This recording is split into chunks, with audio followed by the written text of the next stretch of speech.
Bismillahirrahmanirrahim. Soal, silakan disimak. Kaifa al-i'tiqad. I'tiqad itu kalau diserap bahasa Indonesia menjadi i'tikad. I'tikad ya. Orangnya beriktikad untuk menyelesaikan secara kekeluargaan gitu ya. I'tikad itu artinya apa? Kalau di sini artinya meyakini ya, beriktikad. Kita harus mempunyai i'tikad yang baik. I'tikad itu malah tujuan ya di sini. I'tikad itu keyakinan. Artinya apa? Keyakinan dari kata aqoda, akidah. Akidah itu artinya keyakinan. Kaifa al-i'tiqad bi anna af'alahu subhanahu wa ta'ala mukhalifatun li af'alil hawadits. Bagaimana sih kita berkeyakinan bahwa sesungguhnya semua perbuatan atau pekerjaan Allah itu berbeda dengan makhluknya. Yang dimaksud dengan hawadits itu adalah makhluk ya. Sesuatu yang baru. Sesuatu yang baru itu makhluk. Jawab.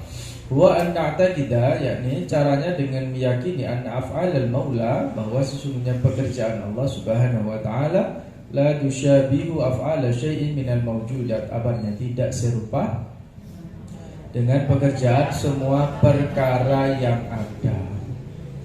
Allah seumpamanya disifati dengan al-kalam, maka berbicaranya Allah itu jelas tidak sama dengan berbicaranya makhluk. Nanti ada contohnya. Kenapa? Li'annal maula subhanahu wa ta'ala, karena sesungguhnya Allah subhanahu wa ta'ala yaf'alul asya, mengerjakan segala sesuatu bila wasitatin, tanpa membutuhkan mediator. Kalau situ artinya mediator atau perantara, wala alatin, dan juga fasilitas atau alat. Manusia bisa berbicara dengan jelas karena ada suara, karena ada di tenggorokannya ada pita suara ya. Kondisinya sehat. Kalau sakit amandel, sakit sariawan, sakit gigi, terus campur-campur, itu dia tidak bisa ngomong dengan jelas, hanya keluar suaranya saja. Nah, berarti kita pasti butuh yang namanya perantara atau alat. Saya ngomong seperti ini, seandainya jumlah pesertanya banyak, otomatis yang belakang tidak kedengaran, maka butuh yang namanya ini apa? Mikrofon. Mikrofon itu bahasa Arabnya mukabirus shaut. Mukabirus shaut. Mukabir itu dari kata kabbaro, membesarkan. Shaut artinya suara, pembesar suara. Nah, diterjemahkan kayak gitu. Ya, mukabirus shaut itu mikrofon. Pembesar, mukabirus shaut. Radio itu bahasa Inggrisnya media dari kata adza'a itu menyiarkan, media alat penyiar, maksudnya radio. Banyak bahasa Arab itu kan banyak kata yang menyerap modern ya, seperti dia tidak punya kata sendiri. Contoh televisi itu bahasa Arabnya tilfas atau television ya, dan seterusnya. Banyak itu karena teknologi kan modern, sehingga bahasa Arab itu tidak bisa mengikuti, sehingga hanya bahasa-bahasa kuno kemudian diserap menjadi mengikuti bahasa modern. Artinya tidak ada kosakata baru ya. HP itu handphone itu bahasa Arabnya jawal atau mahmul. Jala yang dulu artinya berkeliling, yang bisa dibawa. Hand itu kan artinya tangan. Itu maksudnya apa? Telepon yang bisa dibawa, ya kan? Handphone. Bahasanya jawal atau mahmul, sesuatu yang dibawa. Oke, bila wasitatin. Kenapa?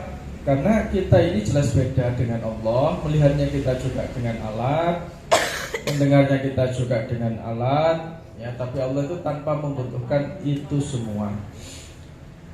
Innama amruhu idza arada syai'an ayyaqula lahu kun fayakun. Kalau Allah berkehendak ya, Allah tinggal mengucapkan kun fayakun, maka terjadilah. Seperti proses terjadinya manusia secara alamiah itu butuh figur ayah dan ibu, laki dan perempuan. Tapi buktinya ada seorang nabi manusia yang dilahirkan bila abin, tanpa bapak, ya siapa? Nabi Isa alaihissalam. Ada juga yang tanpa ayah dan tanpa ibu, bila abin wala umin, Nabi Adam, itu malah ekstrim lagi. Itu semuanya karena kekuasaannya Allah. Wa annahu la yaf'alu syai'an lihtiyajihi ilaihi, dan Allah tidaklah menciptakan sesuatu, ya, melakukan suatu perkara bukan karena dia membutuhkannya. Bukan berarti Allah menciptakan bumi, Allah butuh bumi, enggak. Bukan berarti Allah menciptakan manusia, Allah butuh agar kita beribadah kepadanya, agar Allah nanti kalau seandainya semua umat manusia beribadah Allah bertambah mulia, enggak. Jangan dikira dan jangan salah sangka loh ya. Akidah kita itu terus kita bayangkan BE, ya BE, atau seandainya semua umat di dunia ini masuk Islam KB, terus menyembah Allah KB, wah itu pasti nanti keren, Allah itu bertambah mulia. Enggak. Kamu mikir kayak gitu jelas sah?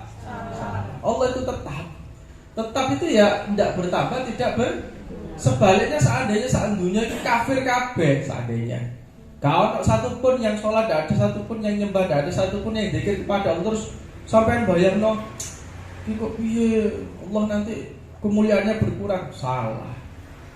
Itu Allah tidak membutuhkan kita, Allah tidak membutuhkan ibadah kita, tapi kitalah yang butuh beribadah kepada Allah. Konsepnya harus seperti itu, akidahnya harus seperti itu. Itu ada di dalam hadis diterangkan. Seandainya anna awwalakum wa akhirakum wa insakum wa jinnakum, seandainya kata Allah, dari awal kalian penciptaan manusia sampai nanti akhir, manusia, jin, semuanya bersatu beribadah kepada Allah, tidak sedikit pun menambah kemuliaan Allah Subhanahu wa ta'ala, karena Allah sudah mulia. Jadi tidak membutuhkan ibadah kita. Sekali lagi, Anda jangan GR. Anda puasa Daud, puasa Ramadan, wah sangat khusyuk sekali, itikafnya, ngajinya, subhanallah, nyenengno, insya Allah nanti biar bertambah kemuliaannya. Enggak, itu justru kembali kepada kita sendiri. Karena Allah itu zat yang tidak berubah karena faktor lain, dan tidak berubah karena faktor apapun. Jangan salah. Ya, nah ini kebanyakan kesalahan akidah-akidah yang tidak sesuai dengan Sunni atau Ahlussunnah wal Jamaah. Mereka itu mengatasnamakan Tuhan sehingga mereka emosi, sehingga mereka salah persepsi. Kalau seandainya banyak orang yang tidak puasa di bulan Ramadan itu, nanti dikiranya itu membantu Allah, padahal tidak. Amar ma'ruf nahi mungkar itu jangan sampai kita merasa kalau orang itu semuanya mungkar semuanya, terus Allah nanti merugi dan sebagainya. Enggak. Ya, kita hanya sebatas amar ma'ruf nahi mungkar itu ada batasan-batasannya. Membela apa? Allah seumpamanya. Membela gerakan membela agama Islam. Enggak. Kalau menurut ulama-ulama yang Sunni yang pasti sikapnya itu toleran, kita itu bukan membela agama Islamnya, tapi membela makhluknya Allah, membela orang miskin, membela orang tertindas, orang yang terdolimi, orang yang termarginalkan, orang yang teraniaya, tidak diberi kesempatan yang sama, dan kita membela itunya. Nah, kalau kita mengentaskan orang-orang yang terdolim, orang-orang yang duafa seperti itu, maka otomatis Islam itu akan moncer dengan sendirinya, akan mulia dengan bukan syariatnya ya, bukan agamanya itu, tapi kalau Gus Dur itu adalah membela minoritas. Orang akhirnya kan terus respect. Maka kata Gus Dur betul quote-nya itu. Kalau kita membantu orang siapapun tanpa mengenal agama, orang tidak akan menanyakan dulu agamamu apa. Ada orang jatuh dari sepeda, terus kita tolong, refleks langsung. Masa orang yang mau kita tolong, Mas sampai agamanya apa? NU apa Muhammadiyah gitu kan. Ya. Sampai penganut bumi datar apa bumi bulan? Aku itu bisa. Tambah ekstrim lagi. Sampai kalau makan bubur ayam diudah apa di bawah yang masuk yang mana? Ada golongan yang mana kan gitu. Kan refleks kita menolong ya menolong aja. Sampai wong kuaran apa wong keras kan gak ngono. Dengar omah siapapun yang jatuh ya harus kita ditolong, kita bantu. Maka betul itu. Jadi yang namanya kebaikan itu universal. Universal karena umum, tidak mengenal sekat-sekat agama. Kabeh yang kudu ditolong.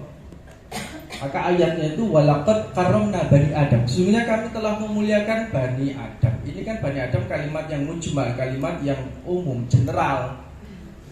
Tidak hanya umat Islam, tapi semua manusia itu ya harus dimuliakan. Maka tak heran Gus Dur itu kalau haul, kalau Awal Gus Dur itu wafat itu datangkan semua lintas agama. Mana ada orang yang seperti itu, sosok yang seperti itu. Yo biksu-biksu yo teko, yo pendeta, yo konghucu.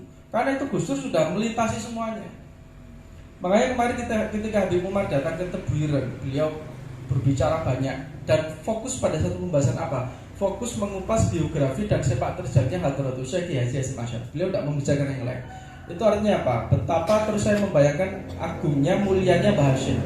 Sampai sosok figur Habib Umar saja tahu biografinya, tahu sepak terjangnya dulu zaman waktu Mbah Hasyim di Mekah Madinah itu kan diceritakan di Haramain. Kemudian waktu penjajahan dulu seperti apa sepak terjangnya Mbah Hasyim. Kemudian Habib Umar merumuskan bahwa ada 3 yang dilakukan Mbah Hasyim kemarin itu ceramahnya. Yang pertama adalah ilmu. Mbah Hasyim itu adalah sosok ulama, ya. Ada sisi keilmuannya, kemudian ada dakwahnya.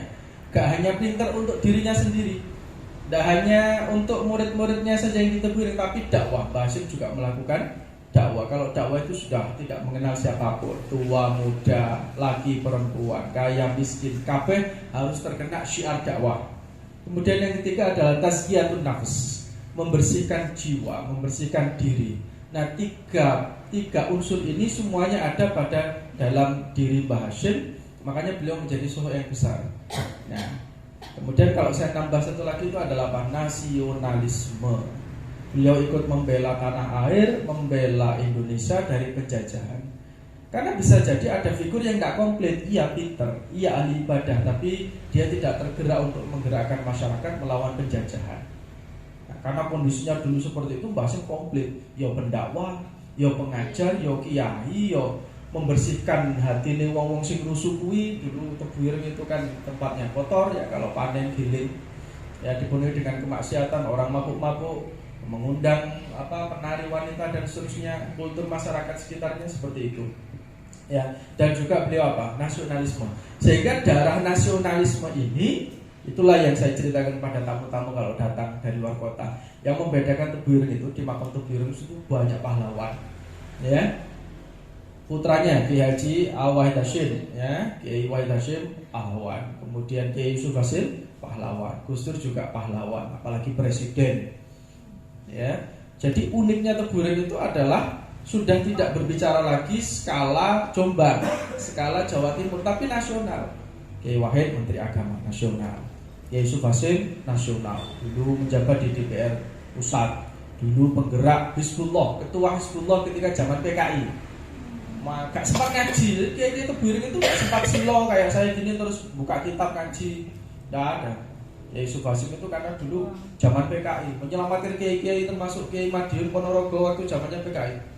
Kiai Gontor itu diselamatkan dulu. Kalau telat aja, sedikit telat tidak sampai ke sana, tidak sampai menyelamatkan, itu sudah banyak yang dieksekusi oleh PKI waktu itu. Makanya hubungan antara Gontor ya dengan Tebuireng itu sangat erat. Kalau ada apa-apa biasanya kiai selalu datang ke sini.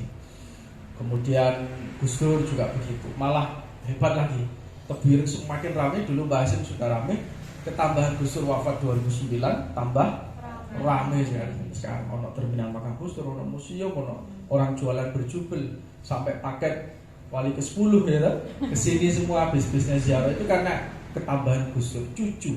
Jadi itu memang terahnya itu adalah terah pejuang, ya, terah syuhada, terah yang nasionalisme. Kemudian juga beliau pasti memiliki wirid tazkiyatun nafs yang luar biasa gitu. Jadi itu unik. Makanya saya sampaikan, coba baca dengan pirsani. Pengasuhnya Tebuireng itu kan dari dulu sejak zamannya Kiai Yusuf Hasyim itu kan bukan tipikal pengasuh yang duduk ngaji dan sebagainya di masjid berjam-jam. Gus Solah adalah seorang teknokrat, seorang insinyur, seorang pengusaha. Gus Iddin adalah seorang pengusaha juga. Beliau punya tambang, punya media, multimedia, ya. Beda dengan kiai-kiai salaf ya, kayak Lirboyo, kayak Langitan mungkin yang di Tuban atau Sidogiri yang ahli membuat kitab. Tapi profil Kiai Tebuireng itu ya seperti itu. Gitu loh. Sosok yang sebenarnya bukan murni dari pesantren. Nah, itulah keunikannya. Ya, jadi kebaikan itu bersifat universal. Nah, itu tadi kita kembali bahwa jangan sampai kalau kita beribadah terus nanti zatnya Allah itu bertambah, atau kita lagi malas ibadah nanti Allah itu merugi. Tidak, justru kita sendiri yang merugi. Ya, wa ya'mal misqala dzarratin khairan yarah wa ya'mal misqala dzarratin syarran yarah. Ya, in ahsantum wa in asatum falaha. Kalau kamu berbuat baik ya itu untuk diri kamu sendiri. Jangan sampai kita salah persepsi terus kalau ada apa-apa kita menyalahkan Allah, menyalahkan takdir. Tidak, karena ini semuanya adalah sebab akibat dari perbuatan kita sendiri. Jadi kita berbuat sesuatu, perbuatan kita dengan perbuatannya Allah jelas beda. Allah berbuat sesuatu karena tidak butuh sekali lagi. Seandainya Allah tidak menciptakan bumi juga nggak apa-apa, tidak menciptakan manusia tidak apa-apa. Anda berbuat sesuatu karena kita butuh. Anda ngetik karena butuh, karena dikejar deadline. Anda ngajar karena butuh terhadap penggawean dan seterusnya, itu kita memang butuh. Anda beranjak asal-asalnya rebahan terus mari ngono metu kok kamar terus ning pawon lutek-lutek. Anda kan berbuat sesuatu itu. Anda butuh apa? Butuh makan, bengi lesu dan seterusnya. Nah, itu kita memang butuh. Nah, karena Allah itu af'alnya atau perbuatannya tidak membutuhkan sesuatu. Wanahu, silakan dilihat, wanahu la yaf'alu syai'an abasan. Dan yang kedua, Allah itu tidak mengerjakan sesuatu, tidak berbuat sesuatu, menciptakan sesuatu abasan, sia-sia. Tidak ada hal yang sia-sia. Tidak mungkin Tuhan itu gabut, itu tidak mungkin. Apa sih Gusti Allah kok menciptakan kecoa? Kenapa sih Allah kok menciptakan nyamuk dan seterusnya? Itu mata rantai, ya, kalau dalam ilmu biologi pasti ada manfaatnya. Ya, dimakan sama cicak terus dan seterusnya, itu mata rantai. Jadi tidak mungkin Allah itu menciptakan segala sesuatu itu sia-sia. Nah, berarti lawannya, berarti manusia itu ya berpotensi untuk melakukan sesuatu yang sia-sia. Nah, peribahasanya ibarat menyalakan lilin di siang hari, itu adalah sesuatu yang sia-sia. Kadang kita kan seperti itu. Ngomong, ngobrol ngalor ngidul sia-sia, tidak ada isinya, malah ngerasani wow, nah itu kan malah negatif. Saya dapat cerita dulu dari Pak Rosid yang supir dulu itu loh, yang dulu awal-awal aku Pak Rosid itu. Saya kan nanya kebiasaannya Gus Isomuddin Hadik itu kakaknya Gus Fahmi itu ya. Kebiasaannya bagaimana, beliau itu kalau sudah naik mobil kan disupiri Pak Rosid itu. Ya, setengah jam awal itu beliau tidak ngomong sama sekali, wirid, baca Jailatul Qadar, kemudian baca wirid dan seterusnya. Itu setengah jam paling tidak durasinya. Setelah itu ya, sambil bawa tumbler itu ya, termos kecil itu, sambil nyeruput kopi itu kan, sambil nyemil kacang. Setelah itu ya beliau baca orang, baca buku dan seterusnya. Terus kalau diajak ngomongin orang itu beliau tidak merespon. Tidak mau menimpalin, tidak mau menjawab, artinya tidak mau ngerasani wong. Meskipun itu sesuatu yang benar, meskipun itu sesuatu yang sesuai fakta, dia hanya senyum-senyum aja. Artinya apa? Orang-orang yang seperti itu tidak pernah menjauhi riba, ya. Apalagi yang negatif, kalau kita ada suatu berita negatif kita tambah seneng. Ibaratnya kayak tambah dikai gas pun tambah bur. Iya tahu tambah dikorek-korek informasinya. Tambah seneng gitu ya. Kayak kita lega gitu. Orang lain itu terpuruk, orang itu susah, orang itu ada negatifnya, kita tambah seneng. Itu susah memang ya. Makanya kenapa kiai-kiai itu suwuke mandi atau dungane mandi nek dijaluki banyu terus didongani kayak sekelas Habib Umar jelas mandine, dan saya yakin karena enggak pernah ini bibir mulutnya beliau dipakai untuk ngerasani wong. Jangankan yang bersifatnya dosa, yang sifatnya mubah saja beliau menahan. Artinya kalau enggak ada manfaatnya ya enggak ngomong. Makanya dipakai untuk wirid, dipakai untuk ngaji. Kalau di pesawat itu ya anak-anaknya disuruh saling nyimak hafalan Quran. Tidak ada waktu yang sia-sia. Ya di mobil itu ya sambil baca kitab, perjalanan dari bandara ke Jombang, baca kitab, entah itu di tabletnya ya atau di buku fisiknya itu, kitabnya dan seterusnya. Tidak ada yang sia-sia itu, pasti itu. Makanya ada buku khusus itu, ada seorang ulama mengarang Qimatuz Zaman Indal Ulama, ya, betapa berharganya waktu menurut para ulama. Sampai ada yang seharian itu hanya baca buku, ada yang ngaji, karena ini tidak dipakai untuk ngerasani, tidak dipakai untuk ngomong yang tercela. Makanya adab kita di masjid, kalau kita sudah berada di masjid, itu tidak boleh ngomong hal-hal duniawiya, keluar saja dari masjid, bonek teras, bonek jeding, taning di, ya. Nggak boleh dosa. Anda kok di masjid terus ngerasani uang itu tambah dosa, nggak boleh. Ngomong masalah apa bisnis dan sebagainya, nggak ada kaitannya dengan akhirat. Di masjid itu ya tempat wiridan, tempat iktikaf, tempat zikir, ngaji, taklim, sudah itu aja. Jangan kotori masjid dengan ego kita, dengan nafsu kita membicarakan merasani uang, merasani bisnis dan sebagainya. Itu kan ada hadisnya dulu itu apa? Ketika ada orang yang kehilangan barang di masjid terus dia sibuk sampai mengganggu ibadah orang lain, itu kan didoakan kok gak ketemu gitu. Ya, itu seperti itu, sampai ada keterangan seperti itu. Ada itu hadisnya. Artinya apa? Makanya di masjid itu dipakai untuk ta'lim.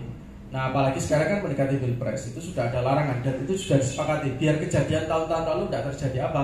Dilarang membicarakan politik sektoral di masjid. Kenapa? Karena yang datang ke masjid apakah satu kelompok toh, apakah warna merah toh, apa biru, apa hijau? Tidak kan, semua orang itu berhak datang ke masjid. Begitu semua kumpul di masjid ya pembahasannya harus netral, tidak boleh sektoral tadi itu atau satu kelompok, satu komunitas, satu partai dan sebagainya. Itulah yang dulu itu hampir saja terjadi perpecahan. Karena orang itu gencar dulu itu ya pemilu-pemilu 2 periode yang lalu, periode kemarin dan kemarinnya. Itu kan di masjid kan masih banyak yang memprovokasi dan sebagainya. Tidak boleh. Kalau itu ya di kantor apa di mana gitu ya. Yang penting jangan di masjid. Nah, paham? Nah, tidak mungkin Allah itu menciptakan segala sesuatu itu sia-sia. Kita kembali lagi ke pembahasan tadi ya. Jadi semuanya ini pasti ada manfaatnya.